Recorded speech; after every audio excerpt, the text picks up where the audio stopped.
નમસ્તે ફ્રેન્ડ, તમારું સ્વાગત છે મારા કિચનમાં। આજે હું તમારી સાથે શેર કરીશ મુંબઈનું ફેમસ એવું સ્ટ્રીટ ફૂડ તવા પુલાવની રેસીપી। જેવી રીતે બજારમાં તવા ઉપર પુલાવ બનાવવામાં આવે છે અને ખૂબ જ ટેસ્ટી એવો પુલાવ મળતો હોય છે, એવો જ પુલાવ આપણે ઘરે આસાનીથી બનાવી લઈશું। ખૂબ જ ટેસ્ટી એવો ઘરે બને છે। તો આપણે આ તવા પુલાવની શરૂઆત કરીએ એની પહેલાં તમને એક વિનંતી કે જો તમે હજી સુધી મારી ચેનલને સબસ્ક્રાઈબ ના કરી હોય તો સબસ્ક્રાઈબ કરી દેજો અને બાજુમાં રહેલા બેલ બટનને પ્રેસ કરી દેજો, જેથી તમને મારી નવી નવી રેસીપીઓનું નોટિફિકેશન મળતું રહે। તો ચલો તવા પુલાવ બનાવવાની શરૂઆત કરી દઈએ। સૌથી પહેલાં પુલાવ બનાવવા માટે આપણે રાઈસને કૂક કરવા પડશે। એક તપેલીની અંદર 1.5 કપ જેટલા મેં બાસમતી રાઈસ લઈ લીધા છે। આ રાઈસનું માપ મેં 4 વ્યક્તિ માટે લીધેલું છે। તો રાઈસને સરખી રીતે ધોઈ અને એની અંદર આપણે 3 કપ પાણી એડ કરી દઈશું અને 10 મિનિટ માટે આ રાઈસને આપણે પલળવા માટે સાઈડમાં મૂકી દઈશું, એટલે કૂક કરતી વખતે રાઈસ છે એ ઝડપથી ચડી જશે। સ્વાદ પ્રમાણે મીઠું એડ કરી દઈશું અને ઢાંકણ ઢાંકી 10 મિનિટ માટે સાઈડમાં મૂકી દઈએ। 10 મિનિટ પછી રાઈસને હવે આપણે બાફવા માટે ગેસ ઉપર મૂકી દઈશું। ગેસની ફ્લેમ ચાલુ કરી રાઈસને આપણે ધીમા ગેસે બફાવા દઈશું।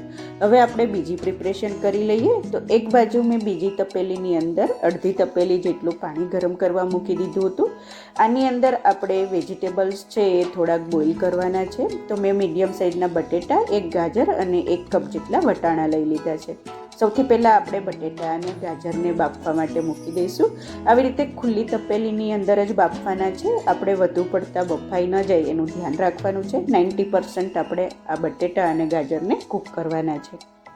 2 મિનિટ બટેટા અને ગાજરને કૂક થવા દઈશું, પછી આપણે વટાણાને એડ કરશું, કેમ કે બટેટા અને ગાજરને થોડુંક બફાતા વાર લાગે। અને હવે આપણે 1 કપ જેટલા વટાણા એડ કરી દઈશું। 3 થી 4 મિનિટ આ ત્રણેય વસ્તુને આપણે કૂક થવા દઈશું, એટલે સરસ એવા બટેટા, ગાજર અને વટાણા બફાઈને રેડી થઈ જશે। તો ફ્રેન્ડ્સ, હવે આ ટાઈમે આપણે ચેક કરી લઈશું। ગાજર અને બટેટા છે એ 90% કૂક થઈ ગયા છે। આ ટાઈમે આપણે ગેસ બંધ કરી આ ત્રણેય વસ્તુને થોડીક વાર માટે આપણે સાઈડમાં મૂકી દઈશું। બીજી બાજુ રાઈસ પણ સરસ રીતે કૂક થઈ ગયા છે, ચેક કરી લઈએ। રાઈસને પણ આપણે 90% કૂક કરવાના છે। ગેસની ફ્લેમ બંધ કરી એક્સ્ટ્રા પાણી હોય એને આપણે કાઢી નાખશું।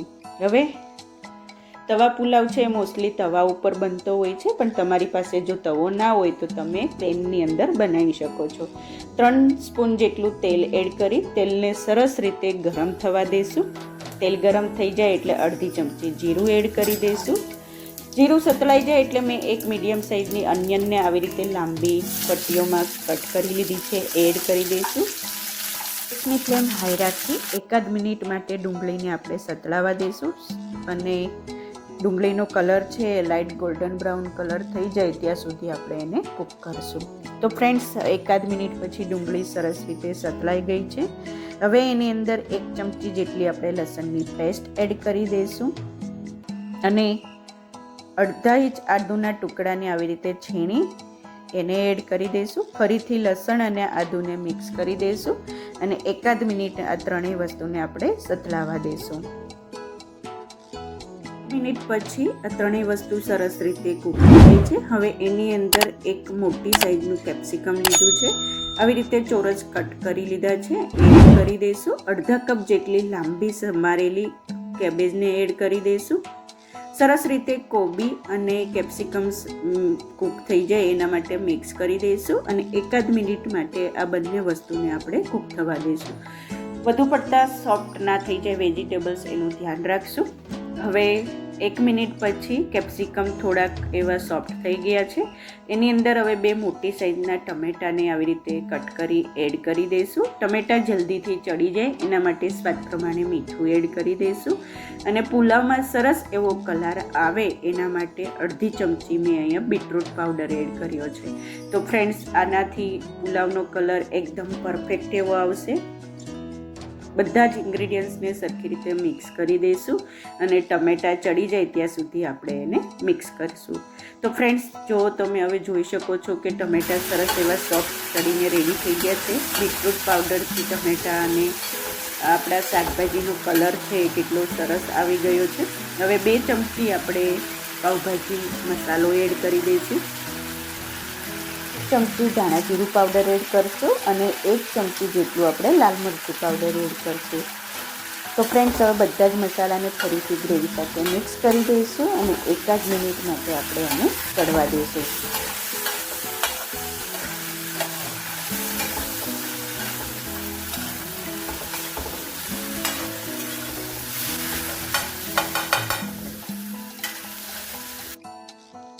મસાલા છે એ ગ્રેવી સાથે સરસ રીતે મિક્સ થઈ ગયા છે. હવે એની અંદર આપણે અડધો કપ જેટલું પાણી એડ કરી દઈશું. આ પાણી જે આપણે વેજીટેબલ્સ બોઇલ કરીને રેડી રાખ્યા હતા એ જ પાણી છે. આપણે એ પાણીને ફેંકી નથી દેવાનું, આવી રીતે પાઉંભાજીની અંદર જ આપણે યુઝ કરી લઈશું. તો ફ્રેન્ડ્સ, પાણી એડ કર્યા પછી ફરીથી 2 મિનિટ માટે આપણે ગ્રેવીને કૂક થવા દઈશું.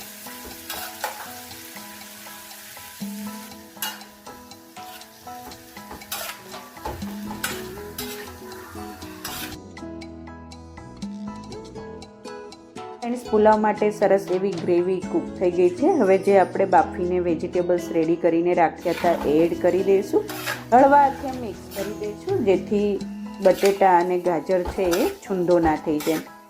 તો ફ્રેન્ડ્સ, સરખી રીતે શાકભાજીને આપણે 2 મિનિટ ગ્રેવી સાથે કૂક થવા દઈશું અને સ્વાદ પ્રમાણે મીઠું એડ કરી દઈશું, જે શાકભાજી પૂરતું પ્રમાણમાં જ એડ કરવાનું છે. આપણે ગ્રેવીની અંદર થોડુંક સોલ્ટ એડ કર્યું છે, રાઈસમાં સોલ્ટ એડ કર્યું છે, એટલે સ્વાદ પ્રમાણે જ સોલ્ટ એડ કરવાનું. ફરીથી મિક્સ કરી દઈશું અને પુલાવ માટેની જે આપણે ગ્રેવી રેડી કરવાની હતી એ ગ્રેવી છે હવે રેડી થઈ ગઈ છે. ફ્રેન્ડ્સ, 10 થી 15 મિનિટ પુલાવની પ્રિપરેશન કરવામાં થાય છે અને 10 થી 15 મિનિટ આ પુલાવને ચડતા થાય છે. ખૂબ જ ઝડપથી આ પુલાવ બનીને રેડી થઈ જાય છે. હવે ફ્રેન્ડ્સ, ગ્રેવી છે એ રેડી થઈ ગઈ છે. હવે થોડા રાઈસ એડ કરતા જશું. 2 કટ કરેલી આપણે ચીલી એડ કરી દઈશું અને આવી રીતે બંને સાઈડથી તાવેથા લઈ અને આવી રીતે આપણે પુલાવને હળવા હાથે મિક્સ કરી દઈશું.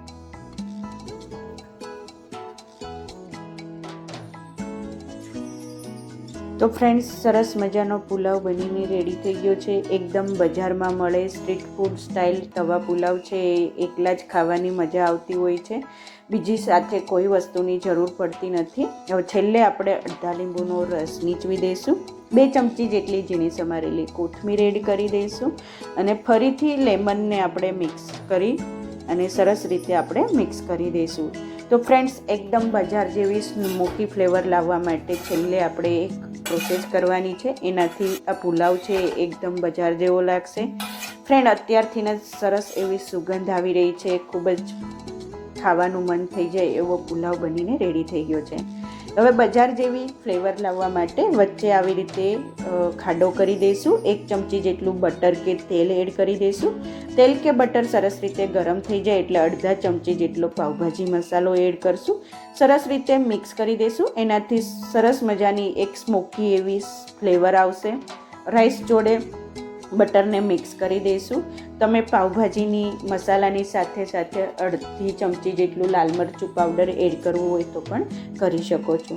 તો ફ્રેન્ડ્સ, ગરમા ગરમ તવા પુલાવ બનીને રેડી થઈ ગયો છે. જોતાં જ ખાવાનું મન થઈ જાય એવા પુલાવને આપણે દહીં કે રાયતા જોડે સર્વ કરશું.